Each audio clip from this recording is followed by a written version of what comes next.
గురునాథం చందు, మా సర్జాపురం, నెల్లూరు రూరల్ మండలం, నెల్లూరు జిల్లా అది. క్యాస్ట్ వచ్చి ఎరికలోని. నాకు బీసీ వాళ్ళతో గొడవ అయ్యి వాపుడు గాయాలయ్యి ఎస్టీ కేసు కట్టించారు. ఆ కేసు కట్టిన దానికి 1.4 లక్షలు డబ్బులు పడ్డాయి. ఈ సెంబేటి ఉషా, కేసీ పెంచిలయ్య ఇద్దరు ఏం చేశారంటే, ఈ కేసు కట్టించాం కదా, నీకు అమౌంట్ పడింది కదా, నీకు అమౌంట్ పడింది బ్యాంక్ అకౌంట్లో అవి తీసుకొని రమ్మని చెప్పి బ్యాంక్కి కాడికి వెళ్ళాను. నేను వెళ్ళి నాకు ఈ అసోసియేషన్ కింద డబ్బులు తీసుకొచ్చినాక అసోసియేషన్ కట్టాలి డబ్బులు, నీకు చెందవు, ఈ గవర్నమెంట్ దగ్గర నుంచి వచ్చాయి, మేము దీంట్లో 60 మంది స్టాఫ్ ఉన్నాం దీంట్లోనూ, ఈ డబ్బులు వాళ్ళకి కట్టాలని చెప్పారు. నాకు నేనే తీసుకొచ్చి ఇచ్చాను వాళ్ళ చేతికి. అసోసియేషన్ అంటే ఏందక్క అని అడిగాను నేను. మేము తిరుగుతున్నాం కాబట్టి ఇది ఇట్లా మీ కేసులే కట్టిస్తున్నాం కాబట్టి అందుకని మేము ఈ డబ్బులు తీసుకొని అందరికీ ఇవ్వాలి, దీంట్లో తిరిగే వాళ్ళకి అందరికీ ఈ కుల సంఘాలని చెప్పని తిరుగుతున్నాం కదా, ఈ డబ్బుల్ని మీటింగులకని మేము ఖర్చు పెడతాము అని చెప్పారు. సరే అలాగే ఖర్చు పెడతారేమో, దానికే ఉపయోగిస్తారని చెప్పని నేను ఇచ్చాను డబ్బుల్ని.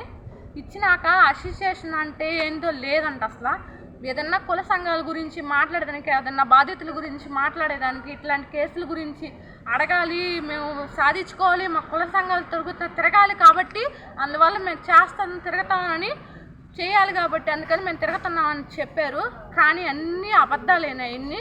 ఈ కేసీ పెంచలే కానీ ఉషా కానీ ఏం చేస్తున్నారంటే, ఇట్లాగేదన్నా ఇబ్బంది అయిందని వచ్చామనుకో, మన ఎస్టీలమి మనకు అయిపోయిన వాళ్ళని ఆ ప్రేమ ఆప్యాయత అంతా చూపించేది, నటించేది, చేసేది, ఇట్లా డబ్బులు మోసం చేసి డబ్బులు తీసుకునేది.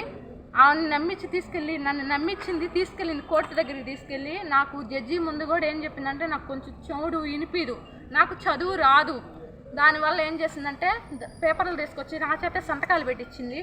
కోర్టు కాడ పెట్టించి జడ్జి ముందు తీసుకెళ్ళి నిలబెట్టింది. నన్ను నిలబెట్టలేక వాళ్ళు ఏమనుకున్నారంటే, కేసు రాజీ పడటానికి అమ్మాయి ఇష్టపూర్వకంగా వచ్చిందని చెప్పి వాళ్ళు అనుకున్నారు. నాకు అసలు తెలీదు. కానీ కేసు రాజీ పడతానని చెప్పి అవతల పక్కన పార్టీ వాళ్ళ పక్క కూడా డబ్బులు తీసుకునింది, 70,000 తీసుకునింది వాళ్ళ దగ్గర.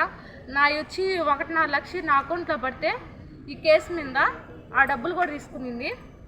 ఇప్పుడు ఏదన్నా అడుగుతున్న డబ్బులు ఇవి నా account, pan card, Aadhaar card అవి ఇవ్వమని నేను అడుగుతుంటే నెంబర్ తీసి బ్లాక్లో పెట్టేది. నేను ఎప్పుడు ఇచ్చాను నీకు, డబ్బులు నీకే ఇచ్చేసాను, నువ్వే పడేసుకున్నావు ఎక్కడైనా అంటుంది.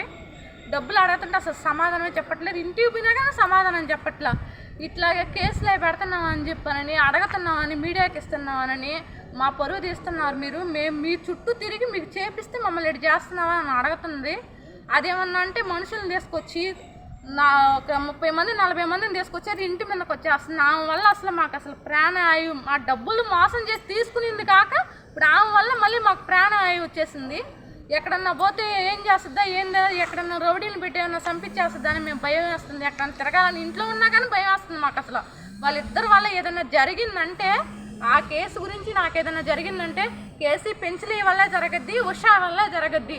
ఈ డబ్బులు అడుగుతున్నామని అసలు ముఖ్యమైనది ఏంటంటే, అసలు ఆమెకి దీని గురించి బయట పెడుతున్నాము, నల్లగల్లకి వచ్చాము, మా కుల పెద్దలకు చెప్పుకున్నామని అసలు ఆమె అంత టార్గెట్ అంతా మా మీద పెట్టింది. ఇప్పుడు ఏంటంటే మాకు కావాల్సింది ఏంటంటే, కలెక్టర్ గారిని కానీ డిఎస్పీ గారిని కానీ మేము ఒకటే కోరుకుంటున్నాము, ఎస్పీ గారిని కూడా ఒకటే కోరుకుంటున్నాం మేము. మాకు ఆమె వల్ల ఏ హాని తగలకుండా చూడాలని, ఇట్లాంటి ఈ ఎస్టీలకి మేము న్యాయం చేస్తాము, చెందుతున్నాము అని చెప్పని ఈ చట్టాలల్లో అసలు వాళ్ళిద్దరూ ఉండకూడదు. అసలు ఇట్లా మోసం చేస్తున్నారు కాబట్టి నేను ఒక్కదానే కాదు, ఇట్లా నా గురించి చాలా మందిని మోసం చేశారు. ఇట్లాగేను అందరు డబ్బులు ఇట్లాగే తీసేసుకునిండ్రు. వాళ్ళని అసలు వాళ్ళిద్దరిని తీసేయాలి దాంట్లో ఏంచి. వాళ్ళు అసలు మా కులం కూడా కదా ఉషాదత్తే నాకు తెలిసి. అవి బీసీలో మరి ఏందో తెలియదు, కానీ మా కులాలు అని చెప్పని తిరుగుతుంది. మా కుల నాయకురాలు నేను ఇట్లా చేస్తాను అని చెప్పని తిరుగుతుంది. అసలు మా కులంలో మనిషే కాదు ఆమె. ఆమెను అసలు తీసేసేయాలి, కేసీ పెంచలేని కూడా తొలగేసేయాలి. ఇంతకుముందు ప్రభుత్వంలో కూడా కేసీ పెంచలే ఇట్టే చేస్తున్నాడని, ఇట్లాగే మోసాలు చేస్తున్నాడని తీసేశారు ఆయన. అసలు ఇప్పుడు కూడా ఇట్లాంటి అసలు చేయకూడదు, అసలు ఏ కేసులో ఆయన కట్టకూడదు. ఆయన తీసుకొచ్చినా కానీ ఏ గవర్నమెంట్ కూడా స్పందించకూడదు. అసలు పక్కా ఫ్రాడ్ వాళ్ళిద్దరూ. ఇట్లాగే ఇలా అన్ని ప్రతి ఒక్కటి ఇట్లాగే చేస్తున్నారు, ఎవరిని కూడా ఇట్లాగే మోసం చేస్తున్నారు. దయచేసి వాళ్ళని ఒకటే కోరుకుంటున్నా నేను, మాకు వచ్చిన డబ్బులు మాకే వచ్చి ఇప్పించండి దయచేసి.